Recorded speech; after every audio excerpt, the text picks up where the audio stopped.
wanted you to feel included in it, just like, talk to us, Well, no, that's good. Yeah, that means that it's going.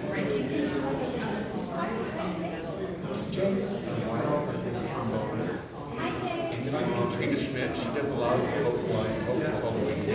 She manages a lot of music.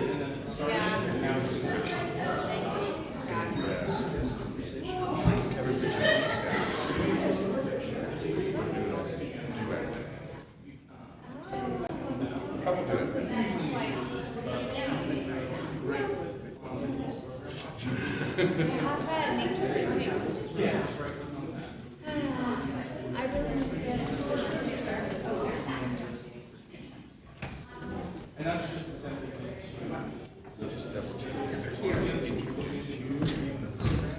Yes, Katrina.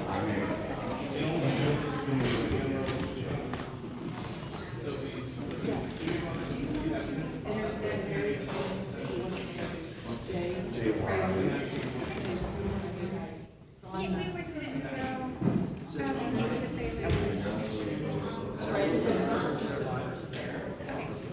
Is that okay? And you, Jane.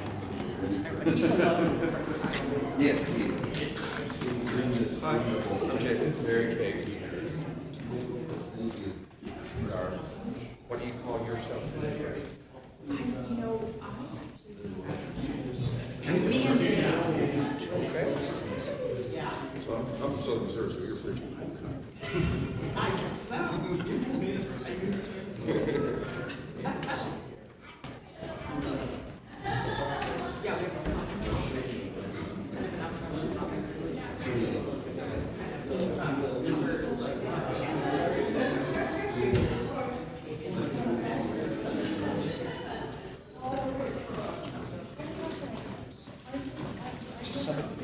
You say this open this and some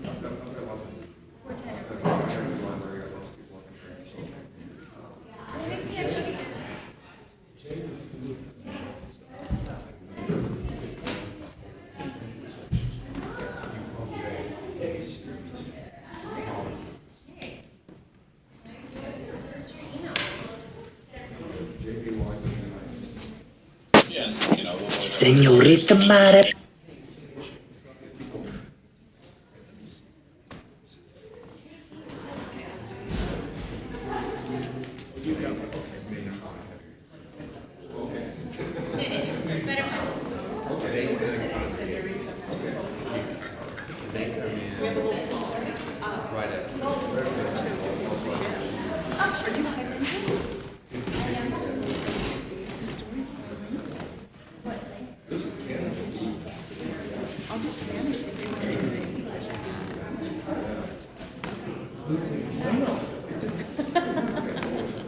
You speak Spanish? I studied it just a book. Un poco. Yeah. Yeah, I was Maria in West Side Story, and that was one of my lines. or didn't they lip sync for this? Yes, the song. That wasn't actually the line. Okay. I don't know if it was in the movie though.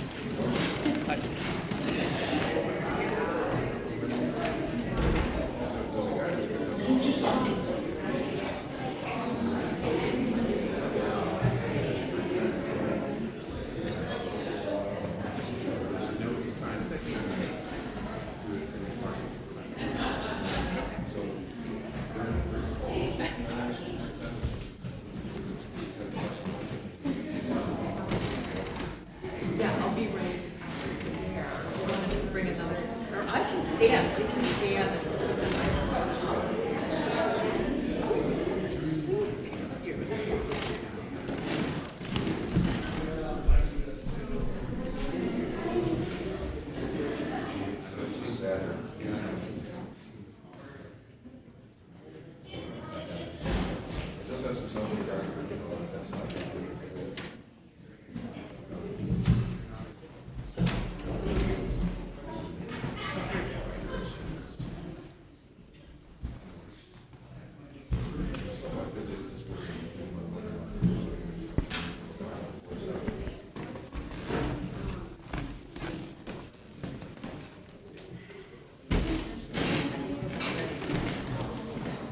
Good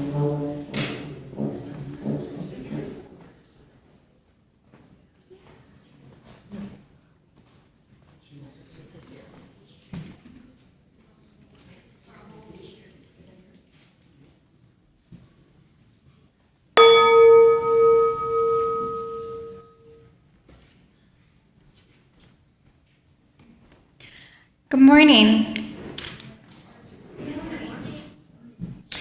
Welcome to worship with the community of First Unitarian Church of Omaha. My name is Collette Piper, and I'm your worship associate today. I'd like to make a special welcome to visitors. This is a congregation. This congregation has a community of all ages and abilities. It is a community with a rainbow of gender and sexual identities. It is a community of diverse cultural and class backgrounds. We draw from many sources of inspiration and share common liberal religious values. Whomever you may be, we welcome you to bring your whole self into this community. Whatever is on your heart, whatever it is in your soul at this moment, we are glad to have you with us. As a general announcement, thank you for joining us online or in person. If you are in person, please turn off your church Wi-Fi to open up bandwidth for our streaming service. And if you're online, you're welcome to log into your YouTube account and participate in the chat. I also have some special announcements. First UU Music Task Force has been reviewing the music program at First Unitarian Church for a few months, and now they would like to know what you think. Do you feel music is an important part of our Sunday service? What music do you like? We want your feedback. Please complete the online survey that was sent out by email on March 22nd.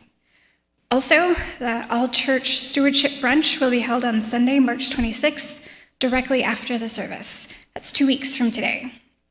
Please RSVP so we can try to get a head count, and childcare will be provided on request. This is a family-friendly event.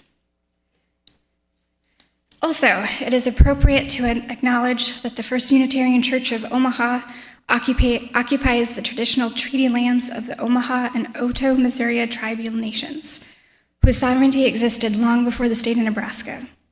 We would also like to express our respect to the Ponca tribe of Nebraska, the Winnebago tribe of Nebraska, Santee Sioux tribe of Nebraska, and over 170 other tribes represented in the Omaha area. For our prelude this morning, we have a guest, Jay Wise, on trombone.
for our chalice lighting this morning, we'd like to invite Kyria up to light our chalice. Or Mary Kay to light our chalice.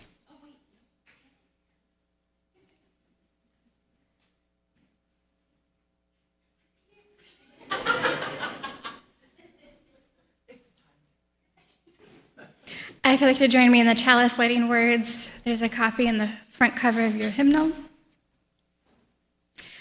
Are we ready?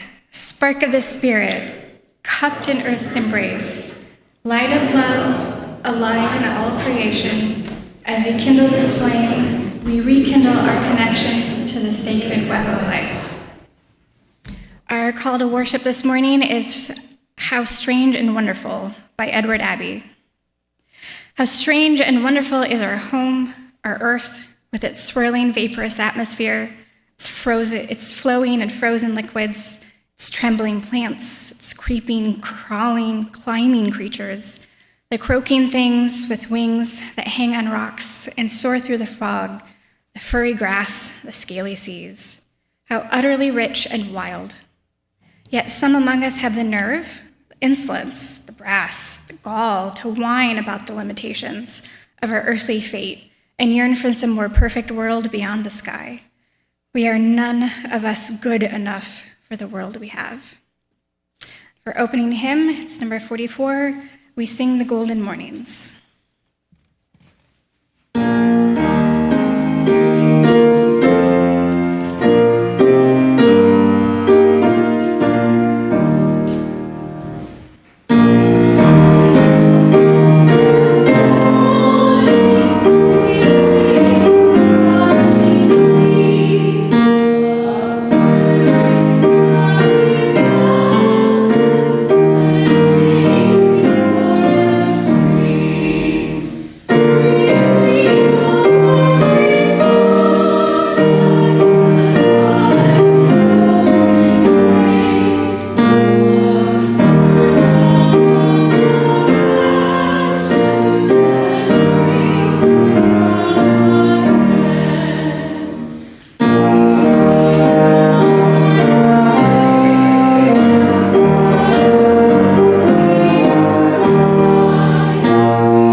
For our story for all ages with Mary Kay, it's Senorita Mariposa by Ben Grunderstein. This is a bilingual story, so Katrina's going to help me. So, do all the kids want to come on up?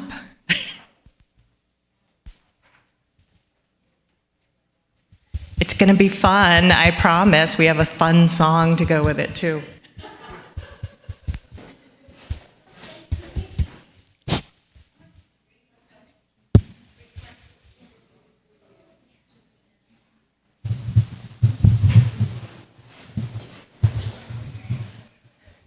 Just give us a second. We're going to go get the kids from downstairs, too, because it's such a fun story.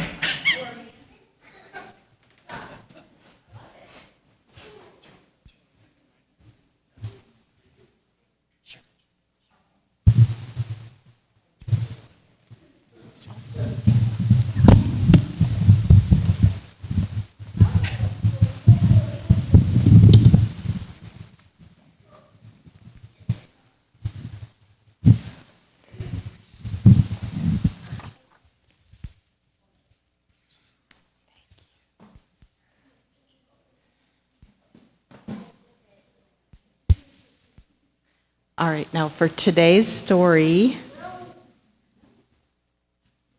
Senorita Mariposa, and that is Spanish, it means little butterfly.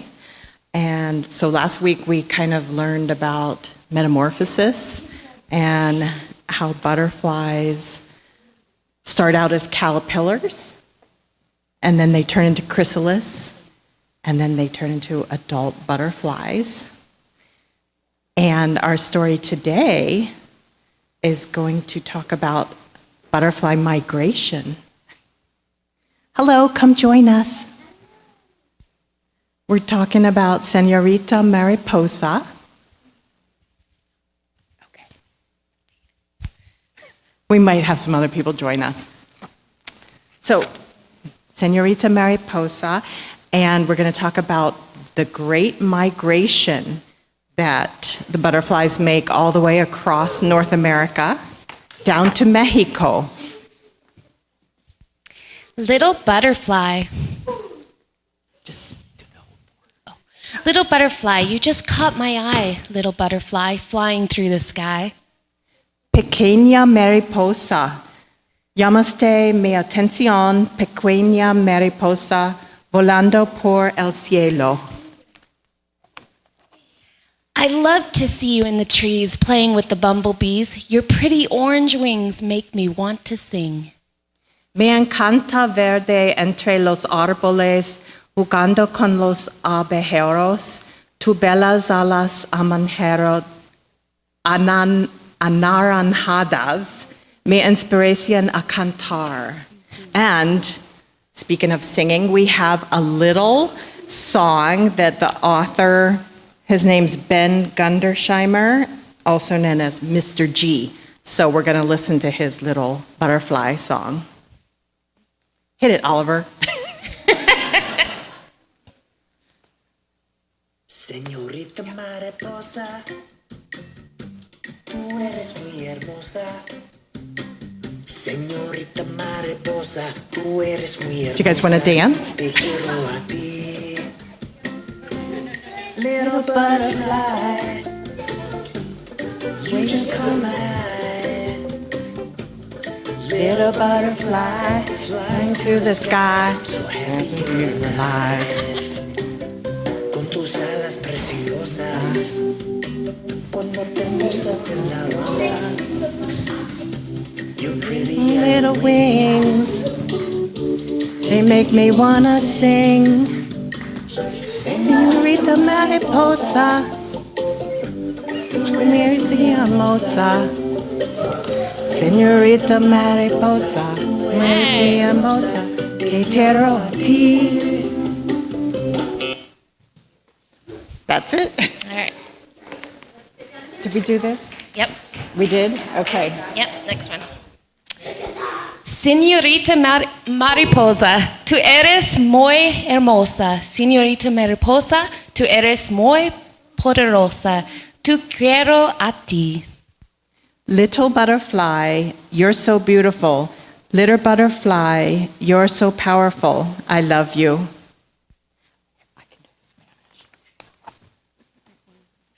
It's hard to say goodbye, but I know you have to fly. Es difícil decir adiós, pero sé que tienes que partir. 60 miles or more a day. Por más de 60 millas al día.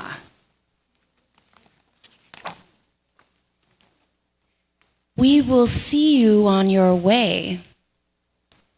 Te veremos en tu camino. Can't believe how far you go on your way to Mexico.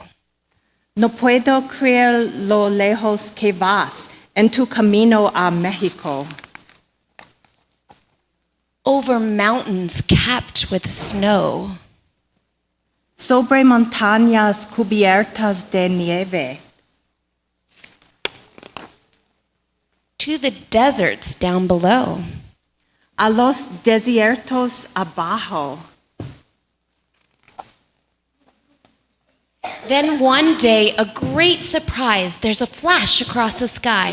Beating wings, warmed by the sun, can't believe how far you've come. Algún día un gran sorpresa. Hay un destello en el cielo.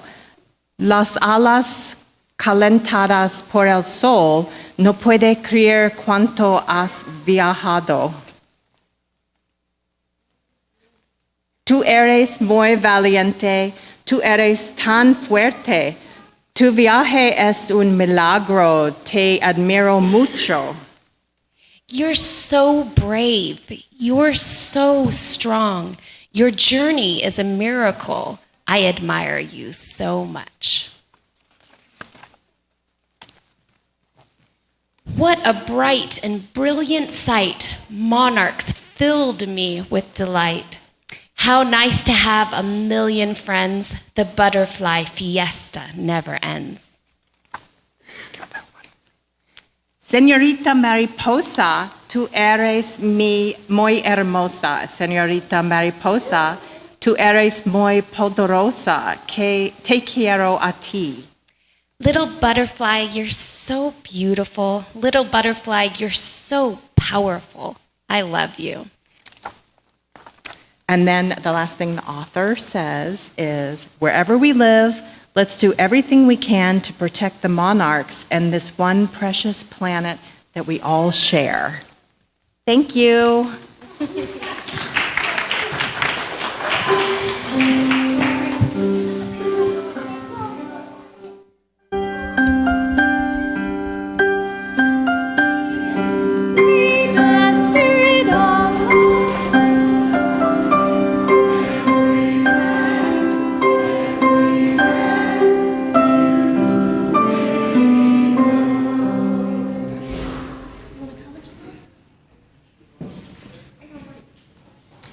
Now we have a stewardship moment with Mark Lestikoff.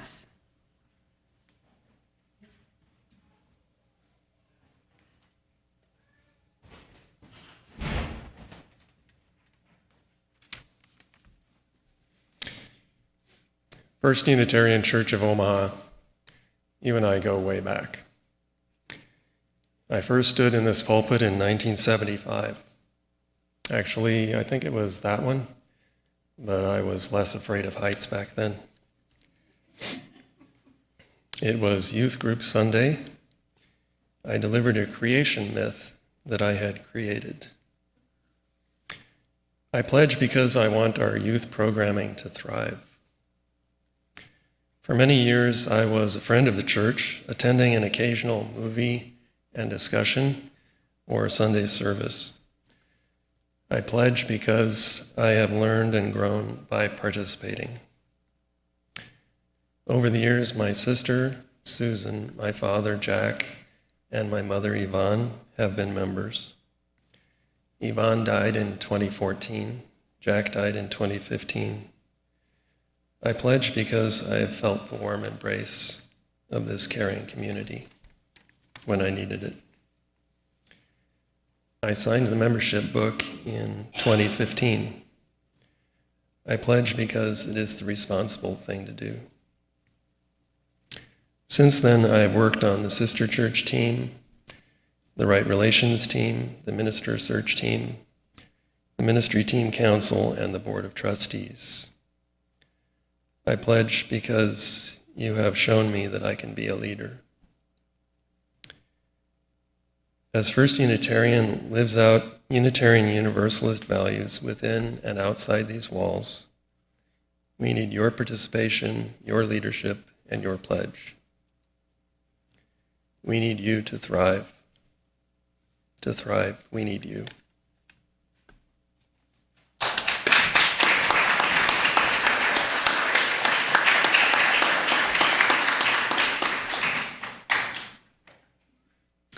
During the month of March, we share our plate with the Women's Center for Advancement, who works to assist anyone in the Omaha area who is experiencing domestic violence, sexual assault, stalking, or human trafficking.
Now it's time for Joys and Concerns.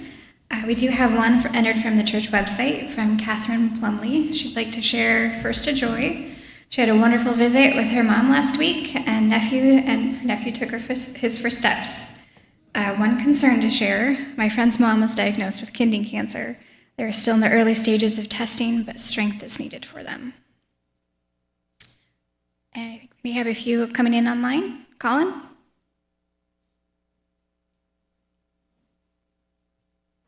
From Cindy Nather.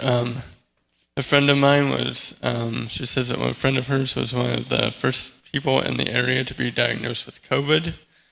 This week she returned to being inpatient because of COVID. Please keep her in your thoughts and prayers. And it doesn't look like we've gotten any here today, but I do have a couple others that came in by email. We're so fortunate and grateful for two longtime wonderful women who are celebrating special birthdays soon. Harriet Major will be 100 on March 23rd. Happy birthday, Harriet. She's not able to attend church physically, but she does join us every week on our Facebook streaming. So happy birthday. And actually on the same day, March 23rd, another very special member, Dixie Lemon, longtime member, will celebrate her 91st birthday. So she's moved to Cedar Falls, Iowa, to be near her daughter. And both of these women have had a special impact on our community here at First Unitarian Church, each in her own way. And it's a joy to celebrate these birthdays with them. So we have their addresses. I'll say them here quickly, but it'll also be going out in the email follow-up this week. So Harriet Major's 113 South 70th Street in Omaha, and Dixie Lemon is 3008 Alice Avenue in Cedar Falls, Iowa, 50613. And I have one last concern. One of our members, Carol Cronin, has been having a lot of issues with her spine and has been laid up since February. So she might have to have surgery. So I think she would also appreciate messages and notes. And she lives over here in Omaha. I don't have her address, but I know she's in the directory and we can get it for you. And so now we're going to move on to centering meditation. So if you want to just kind of sit back and ground yourselves and get comfortable, feel your feet on the ground, and rest your back against your seat. Close your eyes if you wish and allow a calmness to come over you. Open your heart center and open your mind. Move beyond the stale framework of traditional religions and open yourself to a new sacred story, that we come from the dust of stars and we are related to all life. We are reconnecting ourselves to the cosmos in a different way. This is the nature of human evolution, that each generation adds new insights to the story of our origin. Does it fill you with awe and wonder to know that you are a part of such an epic journey? All the energy and matter that is me was once commingled with the energy and matter that is you and everything that is greater than human, coalescing into the earth, into me, into you, and everything else that shares this earth with us. We embrace our interdependence with the web of life. Is the great purpose of evolution too mystical for you or not mystical enough? And let's sing hymn 123 together, Spirit of Life.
There's a lot of overlap between Unitarian Universalism and religious naturalism. And that's what we want to talk about today, is the topic of religious naturalism, which is kind of an umbrella and encompasses a lot of different beliefs. So before we get into the theology of religious naturalism, let's start with the framework of naturalism, which refers to a set of beliefs and attitudes that focus on this world, and everything that exists is within nature. The scientific method is used to approach truth. This excludes the supernatural, which asserts that there is something beyond the natural world, like heaven, for instance.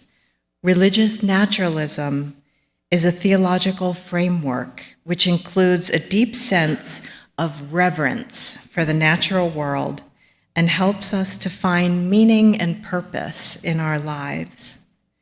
According to the website of the Religious Naturalists Association, they believe that the beauty, wonder, and science of nature provides an essential foundation for our pursuit of knowledge and personal fulfillment.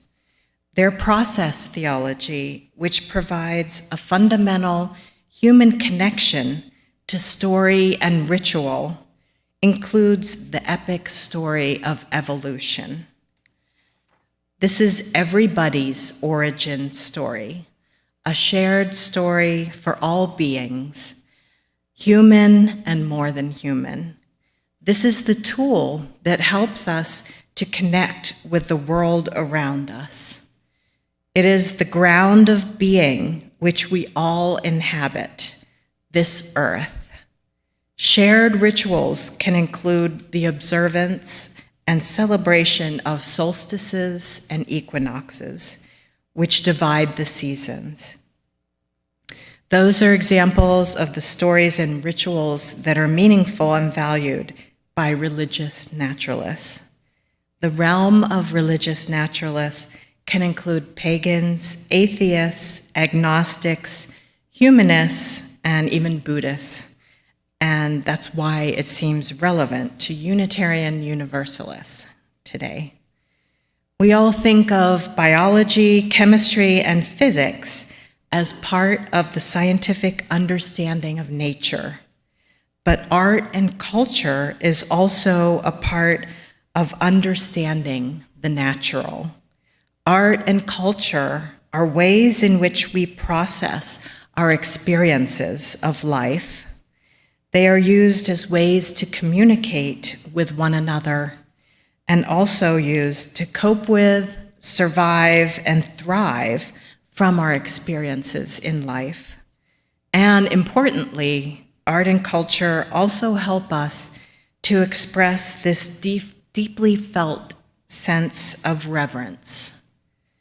Religious naturalism adds values, beliefs, and attitudes in a warm, heartfelt manner to cold science. This addition of a religious aspect usually encompasses our feelings of awe and wonder of the world. And it also often leads to love and devotion to the interconnected web of life. So let's take a moment to consider the places where you might encounter the divine in the natural world around you. While traditional religious theologies associate transcendence with otherworldliness, religious naturalism also considers the concept of transcendence as being of this world. These are different orientations of the world around us, and modern theologians refer to these concepts as vertical versus horizontal transcendence. They're not mutually exclusive. Both vertical and horizontal transcendence can coexist together, and both are important in their own ways. Vertical transcendence tends to be more orderly and artistic than the messy, complicated horizontal transcendence of this world that we live in. UU religious naturalist theologian Jeremy Stone, who's going to be referenced quite a bit in this sermon, he describes this worldly horizontal transcendence as a spontaneous hug from a compassionate friend or family member. So that's one of his big examples. I was watching an interview recently with Linda McCartney, and she used an example of riding her horse through a field of wildflowers as her idea of what heaven is to her. And this is also an example of horizontal, this-worldly transcendence. On the topic of God, Stone finds that religious naturalists tend to fall into three different groups. He said, there are those religious naturalists who conceive of God as the creative process within the universe. Also, those who think of God as the totality of the universe considered religiously. And finally, the third group is those who do not speak of God and yet can still be called religious. He says that in considering the importance of the concepts of soul, God, and heaven, the soul could be meaningful within a framework of naturalism. Maybe God, but probably not heaven. So the first group, who conceive of God as the creative process within the universe, is represented by the naturalistic theology of Henry Nelson Wyman, who equates God with a creative event that is the source of human good and speaks of emerging imaginative insights that integrate new meanings with old and grounded in a personal interaction with a higher power. He speaks of 5 dimensions of transformation: increasing knowledge, expanding awareness, deepening of community, growing ability to exercise mutual power and control over happenings, and discernment of the preciousness of persons. This concept powerfully revitalized the concept of God as joining us in our daily living without recourse to the Christian framework. This is a rejection of the notion of a God who is transcendent in the sense of being beyond space and time. And one example that is used for this group is feminist pagan theologies. The second group, who think of God as the totality of the universe considered religiously, is represented by the concept of panentheism. And that's a belief that God, the divine universal spirit, is everywhere around us and at the same time greater than the universe. God and the world are interrelated, with God being in the world and extending beyond space and time.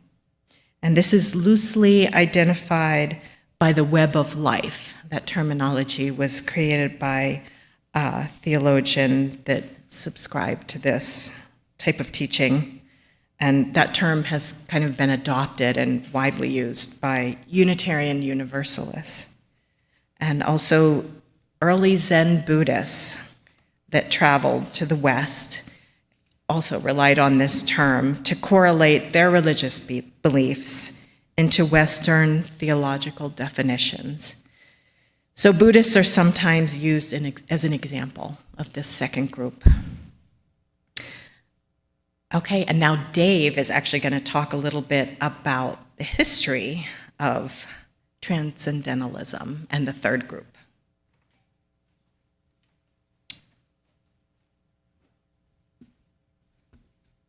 Thanks, Mary Kay. Yeah, I'm going to try to cover the emergence of naturalistic religions, especially as it applies to Unitarian Universalism.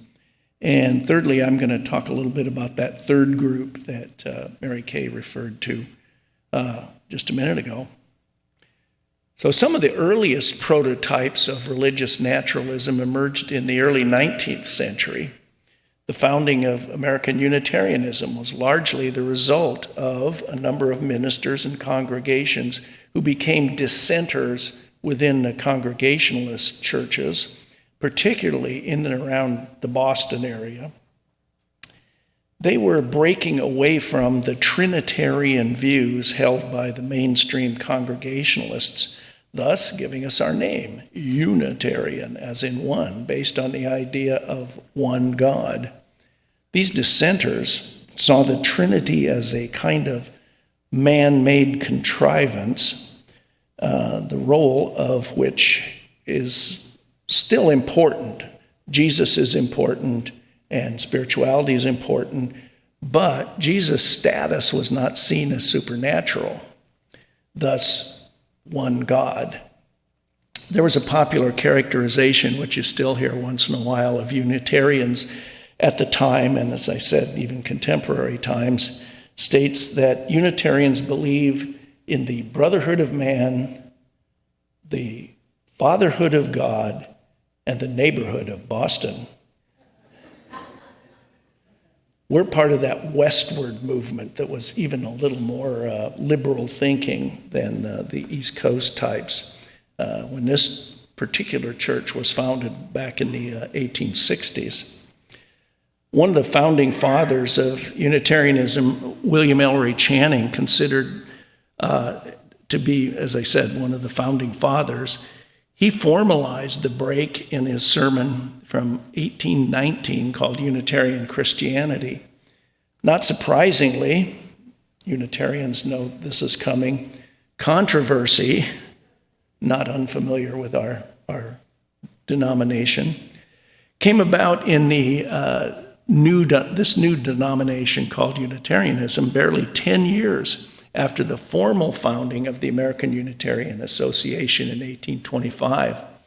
The key figure in starting the movement, which was called Transcendentalism, was, of course, Ralph Waldo Emerson. He posited in his essay, simply titled Nature, which was published in 1836, that our beliefs should be based more on this world and our relationship with the natural world. In that particular essay, he notes that, quote, "In nature we return to reason and faith." He further states that in nature we become, quoting again, "part and parcel of God." Now, Emerson's view of God, of course, was anything but anthropomorphic. God looks like a person and we're made in his image and all that. Best example of that is probably the Sistine Chapel ceiling version of the creation, the Michelangelo thing. Or I think Archie Bunker called it. Oh yeah, I know that one. It's two naked guys touching fingers. But I made a mistake a few years ago teaching humanities, and we were talking about Renaissance religion. And I said, well, the best example of an anthropomorphic God is in the Sistine Chapel ceiling. And I was trying to explain what it looked like, because some of them said, I don't know what that looks like. And I said, well, God is, got a beard, and he's got long gray hair, and he's kind of a big guy. I said, he actually looks kind of like Jerry Garcia of the Grateful Dead. And I got a couple of looks that weren't very friendly. And we all know Jerry Garcia isn't God. Eric Clapton is God. Personal observation. Anyway, Emerson preferred the term oversoul for God, which he defined as, quote, "that great nature in which we rest, that unity within which every man's," read persons, "particular being is contained and made one with all others." Emerson and the Transcendentalists sought answers in nature, not in some celestial location. Communing with nature defines our humanity, according to the Transcendentalists. Thoreau is, of course, the living embodiment of how to live in nature and lead a fulfilled life. Another key figure from the Transcendentalist era was Theodore Parker, a Unitarian minister, who challenged the concept of the supernatural. He held that biblical miracles were myths, not factual, and had value as stories that teach, but were not historically accurate. Well, the movement, or the emergence of naturalism, got a big boost in 1859 from Charles Darwin, who gave us the scientific proof that life evolved here on Earth and was not the result of divine intervention. In the later 19th and early 20th century, new ideas in philosophy, psychology, and political theory emerged and challenged the more traditional Christian religions. It also gave progressive Unitarian theology more perspectives from which to draw and discuss. In addition to Darwin, understanding the influences of Nietzsche, Freud, Marx, and others on late 19th and early 20th century thinking was essential, especially for many Unitarians who found a theological home in humanism. Half of the signers of the Humanist Manifesto in 1933 were Unitarian ministers who saw a future in religious humanism. Later versions of the manifesto were more secular, but the humanists stuck with the humanism as a faith concept. So this brings us to the more recent interest in religious naturalism. Let's take a deeper look now at that third group that Mary Kay referred to, one which Stone identifies as made up of folks who do not speak of God. For this group, religious naturalism is, quote, "a philosophy or theology that asserts that there are religious aspects of this world which can be appreciated within a strictly naturalist framework. He identifies with folks like Dr. Ursula Goodenow, an eminent evolutionary biologist, who, I'm quoting again here, do not speak of God, and yet who can still be called religious. Dr. Goodenow is a retired professor of biology at Washington University. She relates to the world with a religious feeling, according to Jeremy Stone, I'm quoting again, a heartfelt feeling response that is related to science, end of the quote. For Goodenow, a sense of awe and mystery results in a religious response to each level of natural events. God is the sum total of the ecosystem, community, and person empowering and demanding interactions in the universe, end of quote. Sounds a lot like Emerson's Oversoul, doesn't it? Dr. Goodenow writes about, quoting again, the sacred depths of nature, end quote. She finds that it goes all the way down to the primitive life of the cell. The sacred depths also go back 4 billion years to the planetary matrix and the formation of the primal soup that was forming at the time, gave birth to living things. It includes, of course, the forming of habitats and the building blocks of life, a reconnection of humans to the cosmos, and it is a kind of a life where different beings survive and flourish, and others become extinct. Dr. Goodenow strongly emphasizes the role of evolutionary biology in how humans develop into nurturing, empathetic, and compassionate beings. Our earthly evolution is another element that links us to naturalistic religion. As a sacred origin story, it provides a meta-narrative, easy for you to say, of our origins and our relationships with other species. It is the great mystery of life, whence all things came.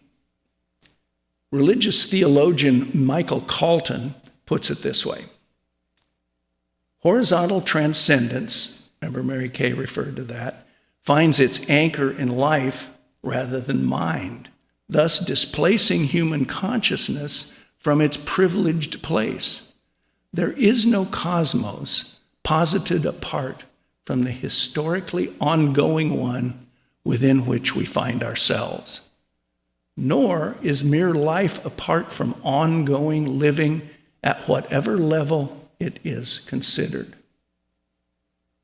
Instead of the typical vertical transcendence of the Greek-inspired tradition and developed into the Renaissance idea of the great chain of being, the movement of this kind of spiritual cultivation is horizontal, perfecting our relationship with the world of life about us, celebrating our status as members of the biosystem, as a sort of homecoming, and sustaining us with a sense of awe and reverence for the mystery that encompasses us.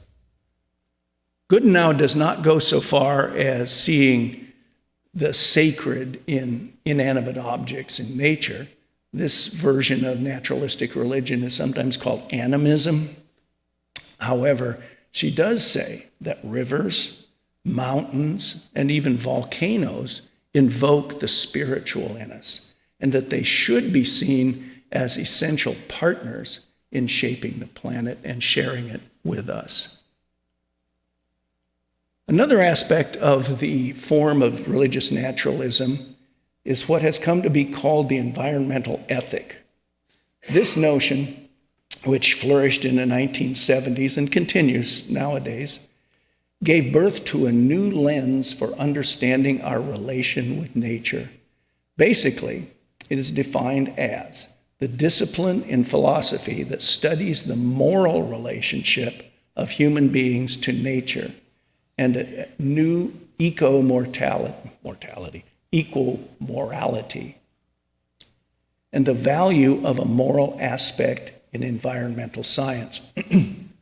Is also sometimes called deep ecology. It is based on shifting the paradigm from human-centered views, sometimes called anthropocentric, to an interconnected web of life, sometimes called biocentric.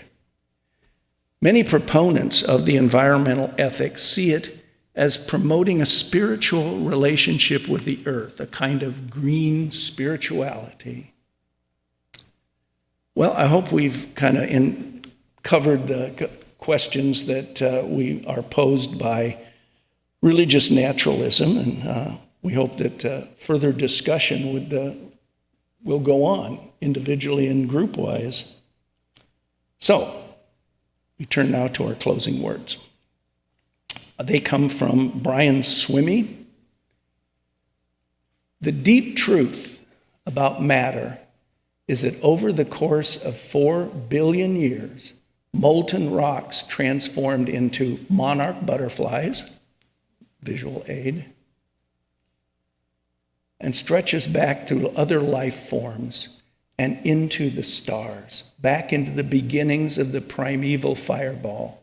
This stupendous process is the greatest discovery of the scientific enterprise. You take hydrogen gas, you leave it alone, and it turns into rosebuds, giraffes, and humans.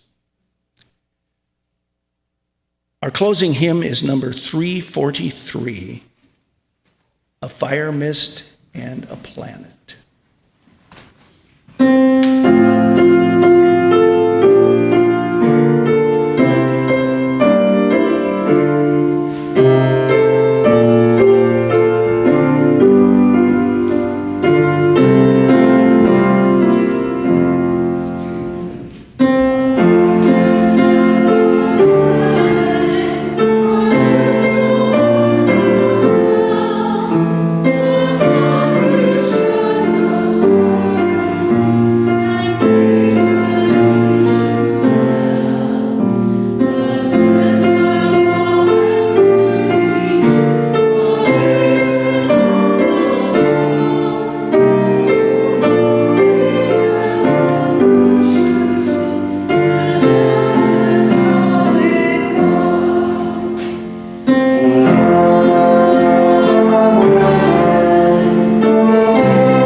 Extinguish the chalice with these words.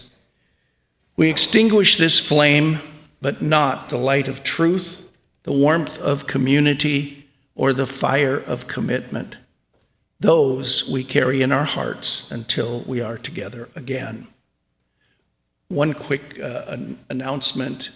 The Side with Love group has a Zoom meeting that you're all invited to join. The Zoom link is in the Friday e-blast. We'll be talking about events around us and in the unicameral.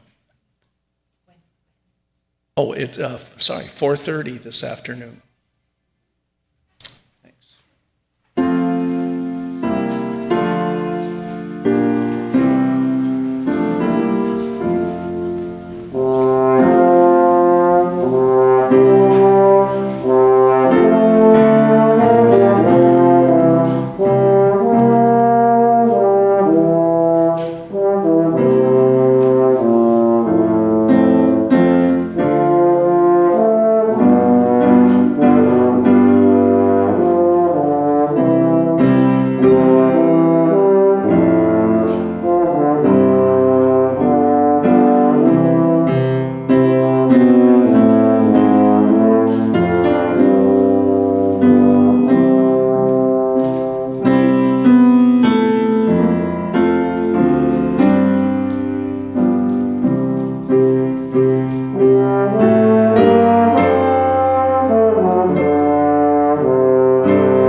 Yeah, you too.